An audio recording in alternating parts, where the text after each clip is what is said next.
प्रभु जीशुख्रीष्टଙ୍କ सामर्थी नामरे आपणमानଙ୍କୁ सालोम। आसन्तु वाक्यरू आमे माने ध्यान करिबा एब्री पुस्तक 12 अध्याय 5 पदरू देखिबा। आउ पुत्रमानଙ୍କ परि तुम्भमानଙ୍କ प्रति उक्त एही उत्साह वाक्य भूलिअछ।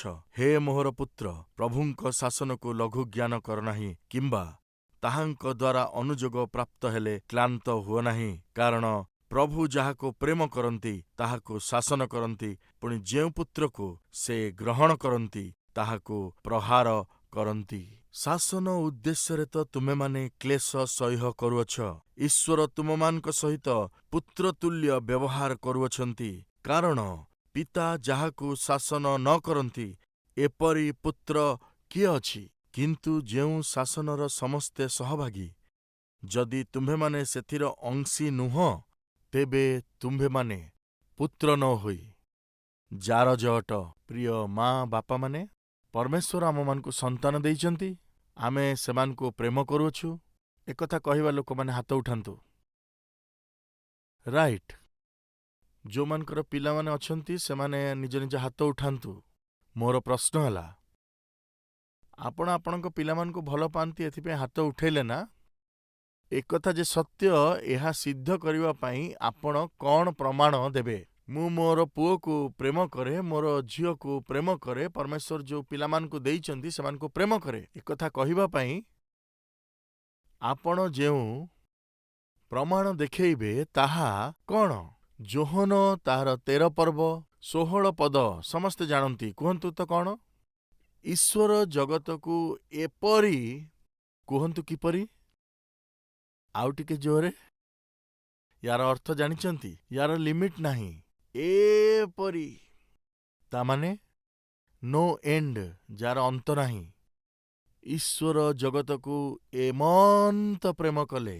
जगत माने कौन काऊ माने की? जगत माने कौन पक्षी माने की? जगत माने कौन गच्छ माने की? पृथ्वी माने माटी नुहे, ए पृथ्वी माने मनुष्य माने। जणे कवि ए प्रकार कहती, जगत माने जगतरे रहुतुबा पक्षी आउ जीवजंतु किंबा वृक्ष नुहे। प्रिय माने, जगत माने लोक माने। परमेश्वर जगत को एडे प्रेम कले कहिबार अर्थ, परमेश्वर मनुष्य मानकु प्रेम कले। प्रेम पाई जाति धर्म बा कुल सहित कौनसी संबंध नाही। ईश्वर जगत को एडे प्रेम कले। राइट, परमेश्वर प्रेम कले, आउ से प्रेम को प्रदर्शित कले। किपरि कले?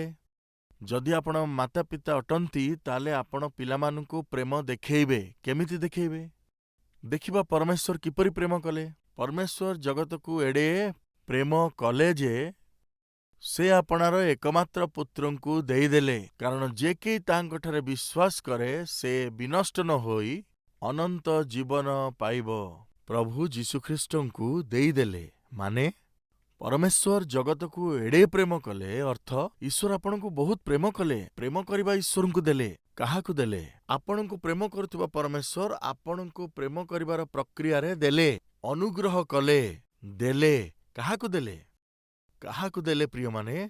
आपणार पुत्रंकु देले। पापी मनुष्य को प्रेम करिबा परमेश्वर पापी मनुष्य को बंचेइबा पई काहाकु देले? जाहाकु से बहुत प्रेम कले। आपण आपणक एकमात्र पुत्रंकु देले। एकमात्र पुत्रर अर्थ आउ द्वितीय नाही। एकमात्र पुत्रंकु आपणक पई देइदेले। अर्थात आपण जदि काहाकु प्रेम करूछंती तो सेही प्रेम को कार्य रे देखाइबा बिना प्रेम करिबा संभव नुहे। कार्य बिना विश्वास मृत अटे, अर्थात व्यर्थ अटे। मु विश्वासी अटे, मु विश्वासी अटे, मु आत्मिक अटे, आत्मिक अटे, मु परमेश्वर संतान उद्धार पाइछि कुहंतु नाही। ताहा कार्य रे प्रदर्शित करंतु। कर्म बिना विश्वास जे प्रकार वेस्ट अटे, कर्म बिना प्रेम मध्य वेस्ट अटे। माँ ओ बापा माने आमर पिलामान को आमे प्रेम करूछु, आपण एमती कहउचंती ना? आपण जदि सत्य रे प्रेम करूचंती ताहाको कार्य रे किपरि देखौचंती? ए होउची मोर प्रश्न। आपण केमती आपण पिलामान को से देखौचंती? मो पाखकु पेरेंट्स बापा माँ माने निज पिलामान को सहित आसंती। से माने जेतेबेले आसंती ଦିଟା ପିଲା କି ତିନିଟା ପିଲାକୁ ଧରିକି ଆସନ୍ତି ଗରିବ ପିଲା, ସେମାନଙ୍କ ଲୁଗାପଟା ବି ଭଲ ନଥାଏ। ବାପା ମାଙ୍କର ବି ପିନ୍ଧିବାକୁ ଭଲ ଲୁଗା ନଥାଏ। ସେମାନଙ୍କ ଲୁଗାପଟା ଦେଖିଲେ ଜଣାପଡ଼ିଯାଏ କି ସେମାନେ ଗରିବ ଲୋକ। ବିଚିତ୍ର କଥା କ'ଣ ଜାଣନ୍ତି? ସେମାନେ ଆସୁ ଆସୁ 2 ଜଣ ହୁଅନ୍ତୁ କି 3 ଜଣ ହୁଅନ୍ତୁ, 2 ହାତ ଯୋଡ଼ିକିରି ସାଲୋମ ପାଷ୍ଟରଜୀ ଏମିତି କହିଥାନ୍ତି, ସାଲୋମ ପାଷ୍ଟରଜୀ 2 ହାତ ଯୋଡ଼ିକିରି ସିଧା ଏମିତି ଛିଡ଼ା ହେଇଥାନ୍ତି। ଆଖି ବନ୍ଦ କରିକି ପ୍ରାର୍ଥନାରେ ସେମାନେ ସହଭାଗିତା କରନ୍ତି। ଏହା ଦେଖିକି ଜଣେ ସେବକ ଭାବରେ ମୁଁ ବହୁତ ଖୁସି ହେଇଯାଏ। ପୁଅମାନଙ୍କୁ ଝିଅମାନଙ୍କୁ ନେଇକି ଆସିକି ପ୍ରାର୍ଥନା କରନ୍ତୁ। ସେ ବହୁତ ବଦମାସି କରୁଛି, କିଛି କଥା ମୋର ଶୁଣୁନାହିଁ, ଏମିତି କହିବା ଦ୍ୱାରା କହିବା ଦରକାର ନାହିଁ, ମୁଁ ଜାଣିପାରୁଛି। ଅସୁବିଧା କୋଉଠି ଅଛି ଜାଣିଛନ୍ତି? କୁହନ୍ତୁ ଦେଖି। ଆତ୍ମିକ ଜୀବନରେ ଅସୁବିଧା ଅଛି। ବାପାଙ୍କୁ ଯାହା କରିବାର ପିଲାମାନେ ଦେଖନ୍ତି, ମାଆଙ୍କୁ ଯାହା କରିବାର ପିଲାମାନେ ଦେଖନ୍ତି, ପିଲାମାନେ ସେହା ହିଁ କରନ୍ତି। ସ୍ୱାମୀ ଉପରେ ସ୍ତ୍ରୀ ରାଗିଥାଏ, ସ୍ତ୍ରୀ ଉପରେ ସ୍ୱାମୀ ରାଗିଥାଏ, ସେମାନେ ପାଟିତୁଣ୍ଡ କରନ୍ତି, ଏକଥା ପିଲାମାନେ ଦେଖୁଥାନ୍ତି ଆଉ ସେମାନେ ତାହା ରିପିଟ୍ କରିଥାନ୍ତି। ଆଜି ବାପା ମା ମାନେ ଆପଣ କହୁଛନ୍ତି ଯେ ଆପଣ ଆପଣଙ୍କ ପିଲାମାନଙ୍କୁ ପ୍ରେମ କରନ୍ତି। ପ୍ରକୃତରେ ଯଦି ଆପଣ ଆପଣଙ୍କ ପିଲାମାନଙ୍କୁ ପ୍ରେମ କରୁଛନ୍ତି ତ ତାହା ଆପଣ କାର୍ଯ୍ୟରେ ଦେଖାନ୍ତୁ। ସେଇ ପ୍ରେମକୁ କାର୍ଯ୍ୟରେ ଦେଖେଇବା ଅର୍ଥ ସେମାନେ ଯାହା ଚାହୁଁଛନ୍ତି ତାହା ଦିଅନ୍ତୁ, ଏହା କହୁନାହିଁ। ବହୁତ ମା ବାପା ମାନେ ନିଜ ପିଲାଙ୍କୁ ଭଲ ପାଉଛନ୍ତି ଭାବୁଛନ୍ତି, କିନ୍ତୁ ପ୍ରେମ କରୁନାହାନ୍ତି, କିନ୍ତୁ ଅତି ଆଦର ଯତ୍ନରେ ପାଳୁଛନ୍ତି। ପ୍ରେମ କରିବା ଅଲଗା କଥା, ଆଦର ଯତ୍ନରେ ପାଳିବା ଅଲଗା କଥା। ବାଇବେଲ କହେ, ଯୋଉ ପିତା ନିଜର ସନ୍ତାନକୁ ପ୍ରେମ କରେ ସେ ତାହାର ଶାସନ କରେ, ପିଲାମାନଙ୍କୁ ତାଗିଦ କରେ। କିନ୍ତୁ ଆଜି ଏଇ ବାକ୍ୟ ଶୁଣୁଥିବା ବେଳେ ବାପା ମା ମାନେ, ମୋ ପୁଅ ମୋର କଥା ଶୁଣୁନାହିଁ, ମୋର ପୁଅ ମୋର ବହୁତ ବିରୋଧ କରୁଛି, ମୋ ଉପରକୁ ହାତ ଉଠଉଛି, ସେ ମୋତେ ବହୁତ ଜବାବ ଦଉଛି, ସେ ଯାହା ମାଗୁଛି ତାକୁ ନ ଦେଲେ ସେ ବହୁତ ଜିଦ୍ ଧରି ବସୁଛି, ଏମିତି ବହୁତ ଲୋକ କମ୍ପ୍ଲେନ୍ କରୁଛନ୍ତି। କାରଣ କ'ଣ ଥାଇପାରେ? କାରଣ କ'ଣ ଅଟେ? କୋଉଠି କମ୍ ରହୁଛି? ଦୟାକରି ଧ୍ୟାନ ଦିଅନ୍ତୁ। ପିଲାମାନେ ଯାହା ଯାହା ମାଗନ୍ତି ତାହା ନ ଦେଲେ ବହୁତ ଜିଦ୍ ଧରି ବସୁଛନ୍ତି କହିବା ଦ୍ୱାରା ଆପଣଙ୍କ ପାଳିବାରେ କିଛି ଭୁଲ ରହିଛି। ସାଧାରଣତଃ ପିଲାମାନେ ଯେତେବେଳେ ଜନ୍ମ ହୋଇଥାନ୍ତି ସେମାନଙ୍କୁ ଭୋକ ଲାଗିଲେ ସେମାନେ କ'ଣ କରନ୍ତି? କାନ୍ଦନ୍ତି। କାରଣ ସେମାନେ କହିପାରନ୍ତି ନାହିଁ। ସେମାନେ ସାଧାରଣତଃ କାନ୍ଦନ୍ତି। ଛୋଟ ପିଲାମାନଙ୍କୁ ଦେଖନ୍ତୁ, କ୍ଷୀର ପିଇବାର ଦରକାର ଥିଲେ କାନ୍ଦନ୍ତି, ବହୁତ ଜୋର କାନ୍ଦନ୍ତି। କାନ୍ଦିଲେ ମା କ'ଣ କରେ? ଶୀଘ୍ର ଆସି କ୍ଷୀର ପିଆଏ। କ୍ଷୀର ପିଏଇବା ମାତ୍ରେ ସେ ସାଙ୍ଗେ ସାଙ୍ଗେ କାନ୍ଦ ବନ୍ଦ କରେ, ଆରାମସେ ଶୋଇପଡ଼େ। ପୁଣି ଉଠିଲା ପରେ ତାକୁ ଭୋକ ଲାଗିଥାଏ। ଭୋକ ଲାଗିଲେ ସେ କହିପାରିବ କି ଆପଣଙ୍କୁ? ଅବି କହିପାରିବନି, କାରଣ ସେ ଛୋଟ ଅଛି। ମାତ୍ର କେତେ ମାସର ଛୁଆ, କେମିତି ନିଜର କ୍ଷୁଧା କଥା କହିବ? ସେ କାନ୍ଦିବ। କାନ୍ଦିବା କ୍ଷଣି ତାର ମା କ'ଣ କରେ? ତାକୁ କ୍ଷୀର ପିଆଏ। ସେ କ'ଣ ବୁଝିଛି? ସେ ବୁଝିଛି ଯେ ତାକୁ ଯାହା ଦରକାର ସେଥିପାଇଁ କ'ଣ କରିବାକୁ ପଡ଼ିବ? କାନ୍ଦିବାକୁ ପଡ଼ିବ। କିଛି ଦରକାର ଥିଲେ କାନ୍ଦିବାକୁ ପଡ଼ିବ। କାନ୍ଦିବା ଦ୍ୱାରା ଏହା ବୁଝା ପଡ଼ିଯିବ, କେବଳ କଥା କହିପାରୁନଥିବା ସମୟରେ ହିଁ। ପିଲାମାନେ କଥା କହି ଶିଖିବା ପରେ ବାପା ମା ମାନେ ଆପଣମାନଙ୍କର ପ୍ରଥମ କାର୍ଯ୍ୟ କ'ଣ ଆପଣ ଜାଣନ୍ତି କି? ସେମାନଙ୍କର କାନ୍ଦ ବନ୍ଦ କରାଇବାର ଅଛି। ମୋର ବି 2ଟି ପୁଅ ଅଛନ୍ତି। ଛୋଟବେଳେ ସେମାନେ ବି କାନ୍ଦିଛନ୍ତି। ସେମାନେ ଯେତେଥର କାନ୍ଦିଛନ୍ତି ମୋ ସ୍ତ୍ରୀ ସେମାନଙ୍କୁ କ୍ଷୀର ପିଏଇଛି।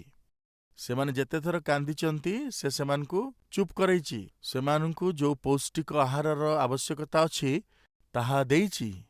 କିନ୍ତୁ ଗୋଟେ ସମୟ ଆସିଲା ଯେଉଁ ସମୟରେ ମୁଁ ମୋର ପିଲାମାନଙ୍କୁ ଗୋଟେ କଣ୍ଡିସନରେ ରଖିଲି, ତମକୁ କିଛି ଦରକାର ଅଛି ଯଦି ମତେ ମାଗିବ, ଯଦି କାନ୍ଦିବ ତାହେଲେ ଏ ଘରେ ତୁମକୁ କିଛି ମିଳିବନି। ତୁମେ ଯାହା ମାଗିଛ ଯଦି ତା ପ୍ରକୃତରେ ଆବଶ୍ୟକତା, ତାହେଲେ ବାପା ଭାବରେ ମା ଭାବରେ ଆମେ ଦବୁ। ତୁମେ ଯାହା ମାଗିଛ ତାହା ଯଦି ମୁଁ ତମକୁ ଦେବି ନାହିଁ ତ? ଛୋଟ ପିଲାମାନଙ୍କୁ ଦେଖନ୍ତୁ, ସେମାନେ ଯାହା ମାଗୁଛନ୍ତି ତାହା ନ ଦେଲେ ସେମାନେ ଏତେ ରାଗିଯାନ୍ତି, ଚେହେରା ସେମାନଙ୍କର ଲାଲ ପଡ଼ିଯାଏ। ଆଉ ସେମାନଙ୍କର ଆଖିରୁ ବହିବାକୁ ଆରମ୍ଭ ହୁଏ। କ'ଣ ଆରମ୍ଭ ହୁଏ? ଲୁହ ବହିବାକୁ ଆରମ୍ଭ ହୁଏ। ତାହା ଦେଖିକି ଆମ ବାପା ମା ମାନେ କ'ଣ ହୋଇଯାଉ? କୁହନ୍ତୁ ତ? ଆମେ ତରଳି ଯାଇଥାଉ। ସେମାନେ କ'ଣ ଭାବନ୍ତି କି ଯଦି ଆମେ କାନ୍ଦିବୁ ତାହେଲେ ଆମେ ଯାହା ମାଗିବା ମିଳିଯିବ। ସେ କାନ୍ଦୁଛି ବୋଲି ଦେଖିକିରି, ତା ଆଖିରୁ ଲୁହ ବହୁଛି ବୋଲି ଦେଖିକିରି ସ୍ୱୟଂ ପ୍ରେମ କରୁଥିବା ପିତାମାତା ଭାବରେ ଆପଣ କ'ଣ କରିବେ? ପୁଅ କାନ୍ଦୁଛି, ଝିଅ କାନ୍ଦୁଛି ବୋଲି ଭାବିକିରି ମା ବି ବିଚଳିତ, ବାପା ବି ବିଚଳିତ। ଠିକ୍ ଅଛି, କାନ୍ଦୁଚି ନା, ତାକୁ କିଛି ପଇସା ଦେଇଦିଅ, କ'ଣ କିଣିଦବ। ଆମେ କହିଦଉଛୁ। ଇଏ ଅସୁବିଧା କଥା। ପିଲାମାନଙ୍କର ଟିକେ ଜ୍ଞାନ ଉଦୟ ହେଲା ପରେ ତାଙ୍କୁ ପ୍ରେମ କରିବା ବିଷୟରେ, ତାଙ୍କୁ ଶିକ୍ଷା ଦବାର ପ୍ରକ୍ରିୟାରେ ସେମାନେ ଯାହା ମାଗୁଛନ୍ତି ସେମାନଙ୍କୁ ତାହା ଦବାର ଅଭ୍ୟାସକୁ ଛାଡ଼ି ଦିଅନ୍ତୁ। ପ୍ରେମ କରିବା ଭୁଲ ନୁହେଁ, କିନ୍ତୁ ଆଦର ଯତ୍ନ କରିକି ପାଳିବା 100% ଭୁଲ ଅଟେ। ଆଦର ଯତ୍ନ କରିବାର ଅର୍ଥ କ'ଣ ଅଟେ? ଅନେକ ସମୟରେ ବିଭିନ୍ନ ଘରମାନଙ୍କରେ ଗୋଟିଏ ମାତ୍ର ପୁଅ କିମ୍ବା ଗୋଟିଏ ମାତ୍ର ଝିଅ ରହିଥାଏ। ତାକୁ ବହୁତ ଆଦର ଯତ୍ନରେ ପାଳନ୍ତି। ଭୁଲ କଲା ପରେ ବି ନ ସୁଧାରି, ଶାସନ ନ କରି ତାଙ୍କୁ ସେମିତି ପାଳିବା ବଡ଼ ବିପଦର କଥା। ପ୍ରିୟମାନେ, ପରମେଶ୍ୱର ମୋତେ ଯେଉଁ ପିଲାମାନଙ୍କୁ ଦେଇଛନ୍ତି, ମୁଁ ଭାବୁଛି ମୁଁ ସେମାନଙ୍କୁ ଯେତିକି ଦଣ୍ଡ ଦେଇଛି ସେତିକି ବୋଧହୁଏ କୌଣସି ବାପା ମା ଦେଇ ନଥିବେ। ଏତେ ବେଶୀ ଦଣ୍ଡ ଦେଇଛି। ସେମାନଙ୍କର ଭୁଲ ପାଇଁ ସେମାନଙ୍କୁ ବହୁତ ଦଣ୍ଡ ଦେଇଛି। ସେମାନଙ୍କୁ ଦଣ୍ଡ ଦେବା ବିଷୟରେ ପ୍ରଥମରେ ମୁଁ ସେମାନଙ୍କ ସହିତ କଥାବାର୍ତ୍ତା ବନ୍ଦ କରିଦିଏ। ସେମାନଙ୍କ ସହିତ ମୁଁ କଥାବାର୍ତ୍ତା କରେ ନାହିଁ। ମୁଁ ଖାଲି ଚୁପଚାପ ରୁହେ।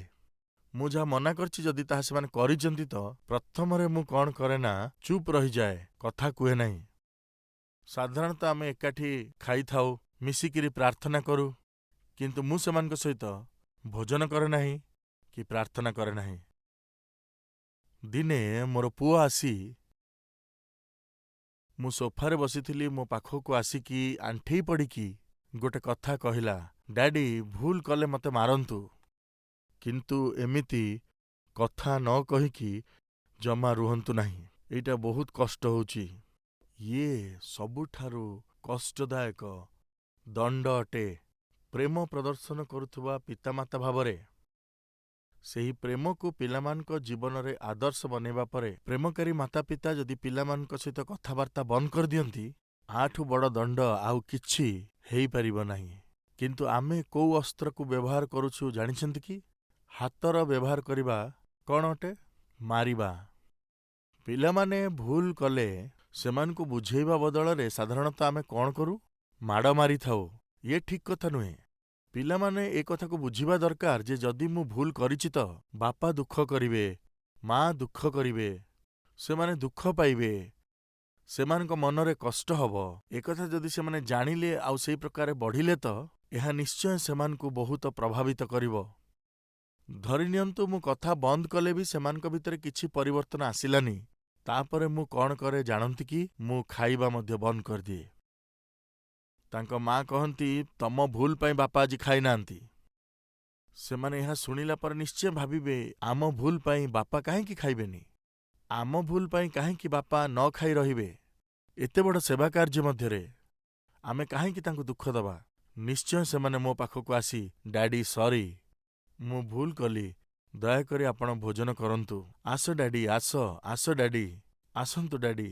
ପ୍ରେମ କରୁଥିବା ପିତା ନିଜ ପିଲାମାନଙ୍କୁ ଶାସନ କରିଥାଏ। ବେଲ୍ଟ ନେଇକି ବାଡ଼େଇବା ନୁହଁ, ବାଡ଼ିରେ ପିଟିବା ନୁହଁ। ପିଲାମାନଙ୍କୁ ପ୍ରେମରେ ମଧ୍ୟ ଦଣ୍ଡ ଦେଇହେବ। ପ୍ରିୟ ଭାଇ ଭଉଣୀମାନେ ଶୁଣନ୍ତୁ, ଗୋଟିଏ ପରିବାରକୁ ମୁଁ ଆଜି ଆପଣମାନଙ୍କୁ ଦେଖଉଛି।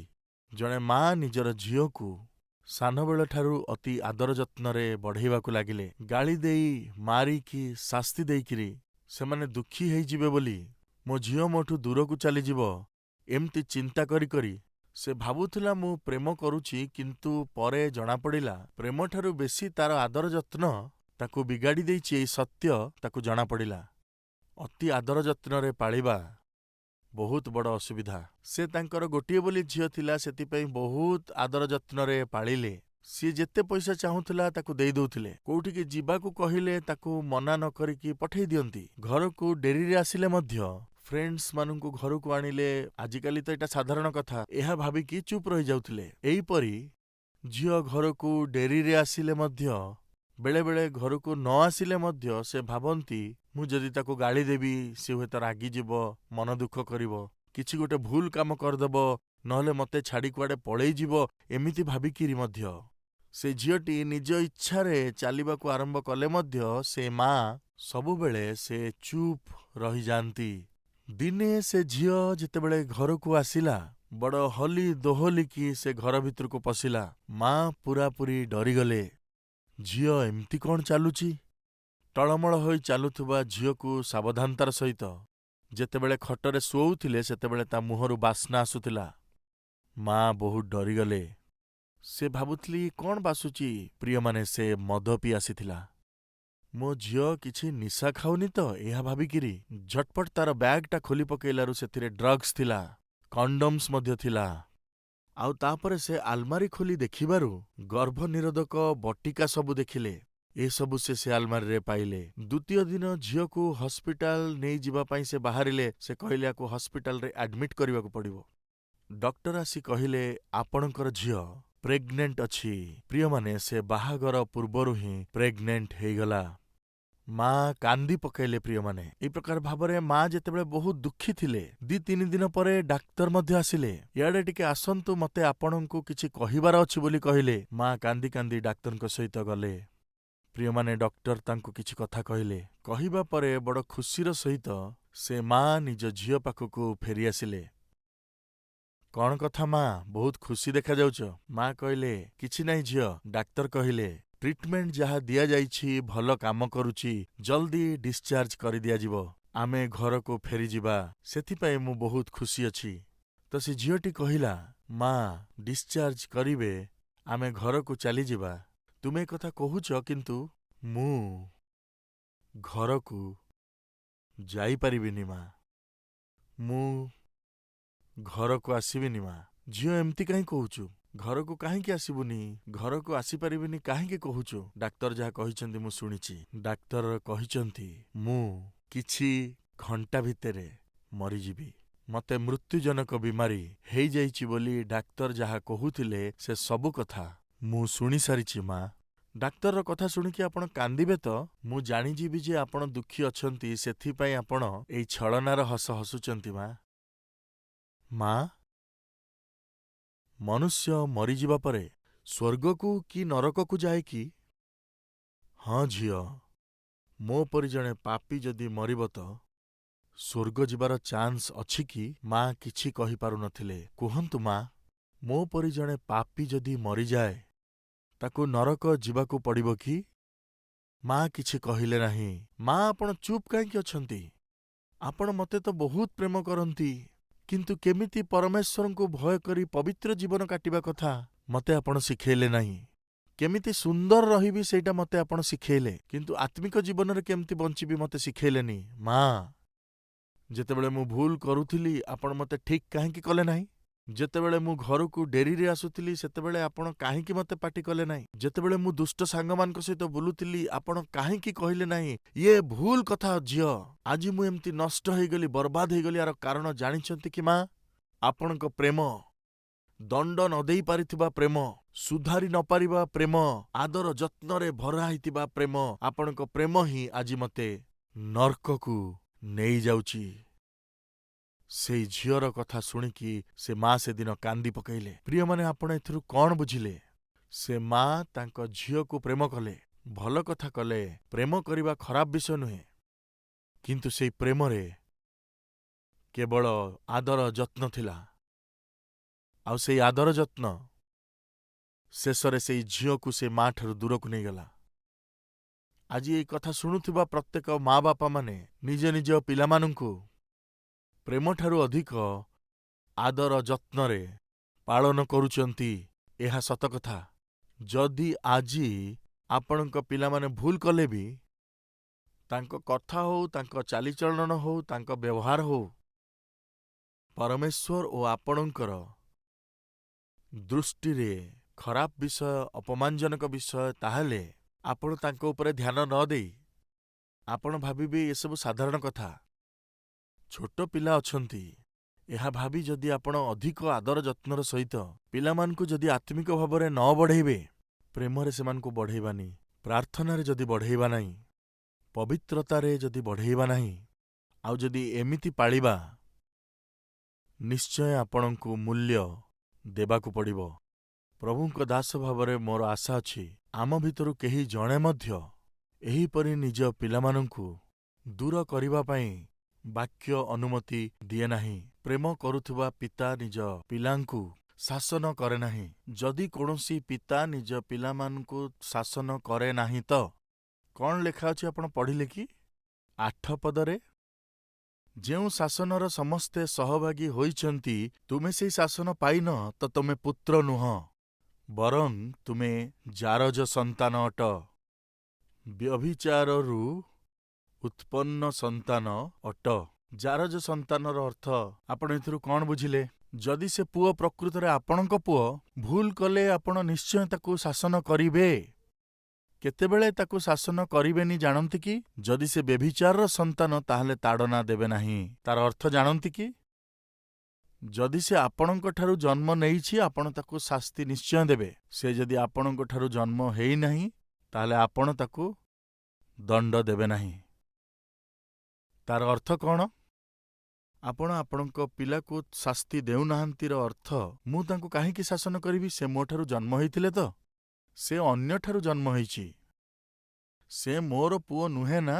ବ୍ୟଭିଚାରର ସନ୍ତାନ କହିବା ଦ୍ୱାରା ବ୍ୟଭିଚାରରୁ ଜନ୍ମ ହୋଇଥିବା ପୁତ୍ର ଅଟେ। ପିତା ନିଜ ପୁତ୍ରକୁ ଶାସନ କରିବ।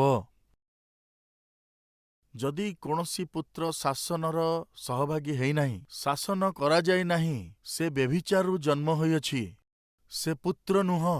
ଅତି କଠୋରତାର ସହିତ ବାଇବେଲରେ ଏହି କଥା ଲେଖାଯାଇଅଛି। ପ୍ରିୟ ପିତା ଓ ମାତା, ମୁଁ ପଚାରୁଛି, ଆପଣଙ୍କ ପିଲାମାନଙ୍କୁ ଆପଣ ପ୍ରେମ କରନ୍ତି କି? ତାହେଲେ ସେ ପ୍ରେମକୁ ଆପଣ କିପରି ଦେଖାଉଛନ୍ତି? ୟେସ୍, ମା ଯେତେବେଳେ ନିଜ ପିଲାକୁ ପ୍ରେମ କରେ ସେ କ'ଣ କରେ? ସର୍ବପ୍ରଥମେ ମା ନିଜ ପିଲାମାନଙ୍କର ଉତ୍ତମତା ଚାହେଁ, ସେମାନଙ୍କର ଉତ୍ତମ ଭବିଷ୍ୟତ ଚାହେଁ, ସେମାନଙ୍କ ଆତ୍ମିକ ଜୀବନ ଚାହେଁ। ସାନବେଳଠାରୁ ସେମାନଙ୍କୁ ଆତ୍ମିକ ଜୀବନ ବିଷୟରେ ଜ୍ଞାନ ଦେଇଥାଏ, ପ୍ରାର୍ଥନା କରିବା ପାଇଁ ଶିଖାଏ, ପବିତ୍ର ଆଚରଣ କରିବାକୁ ଶିଖାଏ, ସେମାନଙ୍କୁ ପବିତ୍ର ଜୀବନଯାପନ କରିବାକୁ ନିଜ ଜୀବନ ଦ୍ୱାରା ଶିଖାଏ। ପିତାମାନେ ଶୁଣୁଛନ୍ତି କି? ଯଦି ଆପଣ ନିଜ ପିଲାମାନଙ୍କୁ ପ୍ରେମ କରନ୍ତି ତ ସେଇ ପ୍ରେମକୁ ଆପଣ କାର୍ଯ୍ୟରେ ଦେଖାନ୍ତୁ। ଆପଣଙ୍କୁ ପ୍ରାର୍ଥନା କରିବାକୁ ପଡ଼ିବ। ଆପଣ ନିଜ ପିଲାମାନଙ୍କ ପାଇଁ ପ୍ରାର୍ଥନା କରିବା ଦ୍ୱାରା ସେମାନଙ୍କୁ ମଧ୍ୟ ପ୍ରାର୍ଥନା କରିବାକୁ ପ୍ରେରିତ କରିବେ। ସେମାନଙ୍କୁ ଆତ୍ମିକ ଭାବେ ବଢ଼େଇବାକୁ ଚେଷ୍ଟା କରିବେ। ଦୟାକରି ଧ୍ୟାନ ଦିଅନ୍ତୁ, ଆପଣ ଆପଣଙ୍କ ପିଲାମାନଙ୍କୁ ଗୃହ ସମ୍ପତ୍ତି ଦେଇପାରନ୍ତି, ସେମାନେ ତାକୁ ବିକିଦେବେ। ଆପଣ ଆପଣଙ୍କ ପିଲାମାନଙ୍କୁ ଜମିବାଡ଼ି ମଧ୍ୟ ଦେଇପାରନ୍ତି, ସେମାନେ କାଲି ସକାଳେ ତାକୁ ବିକ୍ରି କରିଦେଇପାରନ୍ତି।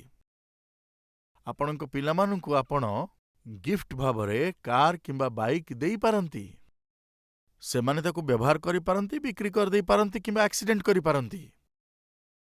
ମୋ ପିଲାମାନଙ୍କ ପାଇଁ ଏଇଟା, ମୋ ପିଲାମାନଙ୍କ ପାଇଁ ଏହା ଭାବି ଭାବି ରାତି ଦିନ ପରିଶ୍ରମ କରି ଆପଣ କଷ୍ଟ କରି ଗୋଟିଏ ଘର ବନେଇକି ଦେଲେ, ଗୋଟେ ଜମି କିଣିଲେ, ଗୋଟେ କ୍ଷେତ କିଣିଲେ, ଆପଣଙ୍କ ବ୍ୟାଙ୍କ ବାଲାନ୍ସକୁ ବି ବଢ଼େଇଲେ। କିନ୍ତୁ ଶୁଣନ୍ତୁ, ଜମିବାଡ଼ି ହଉ, ଘରଦ୍ୱାର ହଉ, ତାହା ଆପଣଙ୍କ ପାଖେ ରହିପାରେ, ନହେଲେ ଚାଲିଯାଇପାରେ। ଶେଷରେ କିଛି ତ ବଳି ପଡ଼ିବ କହିବା ଦ୍ୱାରା ସେ ଆପଣଙ୍କର ବଂଶ ଅଟେ, ଏକଥା ଭୁଲନ୍ତୁ ନାହିଁ। ଶେଷରେ କ'ଣ ଥିବ? ବଂଶ ଥିବ କି ନଥିବ? ଆପଣ କେତେଜଣ ବିଶ୍ୱାସ କରୁଛନ୍ତି? ଆଜି ମୁଁ ଅଛି, ମୋର ପିଲାମାନେ ଅଛନ୍ତି, ତାପରେ ତାଙ୍କର ପିଲାମାନେ ହେବେ, ତାପରେ ତାଙ୍କ ପିଲାମାନେ ହେବେ, ତାପରେ ତାଙ୍କ ପିଲାମାନେ ହେବେ। ମୋ ଘରର ନାଁ ଆଉ ମୋର ବଂଶ ରହିଯିବ କହିଲା ବାଲା ହାତ ଉଠାନ୍ତୁ। ରହିବ କି? ହଁ। ମୋର ଅଣଶାନ୍ତ ବାପା ଥିଲେ, ତାଙ୍କର ଗୋଟେ ପୁଅ ଥିଲେ। ମୋ ଶାନ୍ତ ବାପା ଥିଲେ, ତାଙ୍କର ଜଣେ ପୁଅ ଥିଲେ। ତାପରେ ମୋର ବାପା ଆସିଲେ ଆଉ ତାଙ୍କ ପୁଅ ମୁଁ ସତୀଶ। ମୋର ପିଲାମାନେ ହେଲେ, ସେମାନେ ବି ଅଛନ୍ତି। କାଲି ତାଙ୍କର ପିଲାମାନେ ହେବେ, ଆଉ ତାଙ୍କର ବି ପିଲାମାନେ ହେବେ। ଦୟାକରି ଧ୍ୟାନ ଦିଅନ୍ତୁ, ବସ୍ତୁ କି ବାହନ ଆଉ ଆପଣ ଯେଉଁ କମଉଛନ୍ତି ଟଙ୍କା ପଇସା ଚିରନ୍ତନ ନୁହେଁ, କିନ୍ତୁ ଆପଣଙ୍କର ବଂଶ ଚିରନ୍ତନ ଅଟେ। ଆପଣଙ୍କଠାରୁ ଜାତ ପିଲାମାନେ ବଂଶ ଅଟନ୍ତି। ଯୀଶୁଙ୍କର ଆଗମନ ପର୍ଯ୍ୟନ୍ତ ଆପଣଙ୍କ ବଂଶ ଚାଲୁ ରହିଥିବ। ତାହେଲେ ଆପଣଙ୍କୁ କାହା ଉପରେ ମନ ଦେବାକୁ ପଡ଼ିବ? ଆପଣଙ୍କ ପିଲାମାନଙ୍କ ପାଇଁ ଗୋଟେ ଘର କି ଆପଣଙ୍କର ପିଲାମାନଙ୍କ ପାଇଁ? ସେମାନଙ୍କୁ ଧନ ସମ୍ପତ୍ତି ଦେବାର ନାହିଁ କି ବାଣ୍ଟିବାର ନାହିଁ।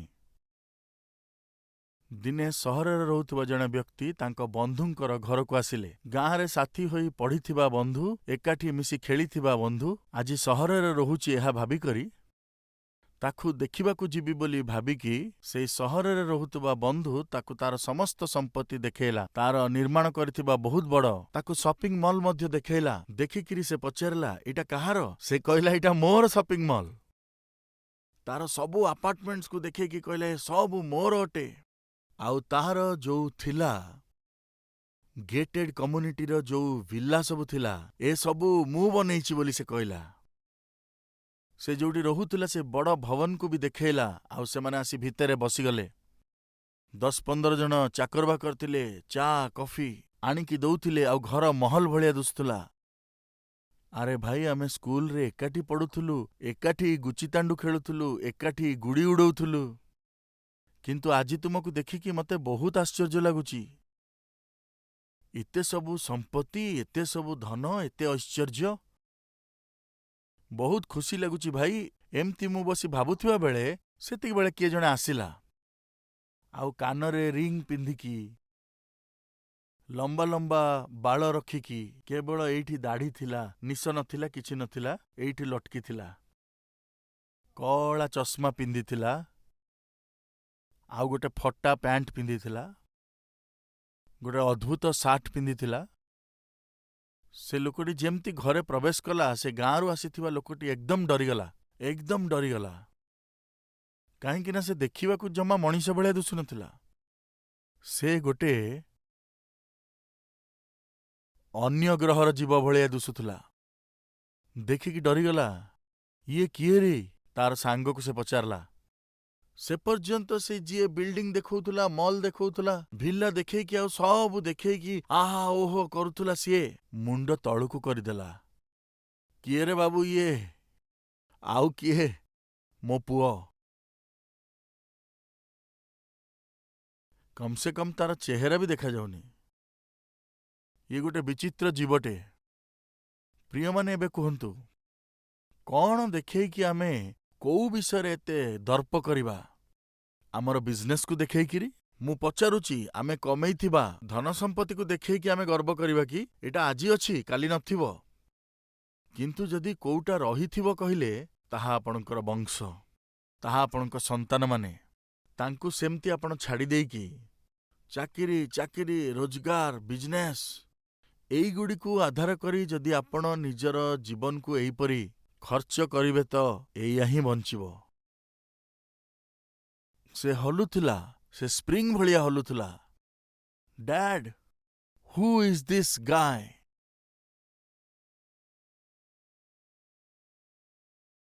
ତାର ମୁହଁରୁ ଦେଖନ୍ତୁ, ବାପା ଶବ୍ଦ ବାହାରୁ ନାହିଁ। ବାପା ଶବ୍ଦ ହିଁ ବାହାରୁ ନାହିଁ। ଯିଏ ଆସିଥିଲେ ବ୍ୟକ୍ତି ଜଣେ ବୟସ୍କ ବ୍ୟକ୍ତି ଥିଲେ। ହୁ ଇଜ୍ ଦିସ୍ ଗାଏ କହିବା ଦ୍ୱାରା କଣ କଥା, ଇଏ ଏମିତି କାହିଁ ଚିଲ୍ଲଉଛି? ସେ ସେମିତିକାଟା, ତା କଥା କେହି ବୁଝିପାରନ୍ତି ନାହିଁ। ଆପଣଙ୍କ ପୁଅ ଏମିତି ହେଇଥାଉ, ଆପଣ କଣ ତା ଚାହୁଁଛନ୍ତି କି? ମୁଁ ପଚାରୁଛି, ଆଜି ଆମେ ଗୋଟେ ନିର୍ଣ୍ଣୟ ନେବା କି? ଆମ ପିଲାମାନଙ୍କୁ ଆତ୍ମିକ ଭାବରେ ବଢ଼େଇବା କି?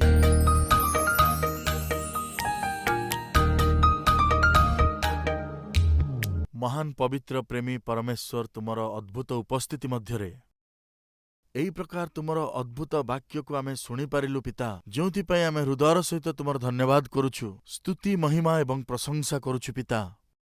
ପରିବାରରେ କି ପ୍ରକାର ଭାବରେ ଆମେ ପିଲାମାନଙ୍କୁ ପ୍ରେମରେ, ପ୍ରାର୍ଥନା ଆଉ ପବିତ୍ରତାରେ ବଢ଼େଇବାର ଅଛି, ବହୁମୂଲ୍ୟ ଶିକ୍ଷା ଦେଇ ଆମକୁ କଥା କହିଲେ। ପିତା, ମୂଲ୍ୟବୋଧର ସହିତ ଆମ ପିଲାମାନଙ୍କର ଭବିଷ୍ୟତକୁ ଆମେ ତିଆରି କରିବା ଅନୁଗ୍ରହ କର। ଯୀଶୁଙ୍କ ନାମରେ ମାଗୁଛୁ ପିତା, ଆମିନ୍।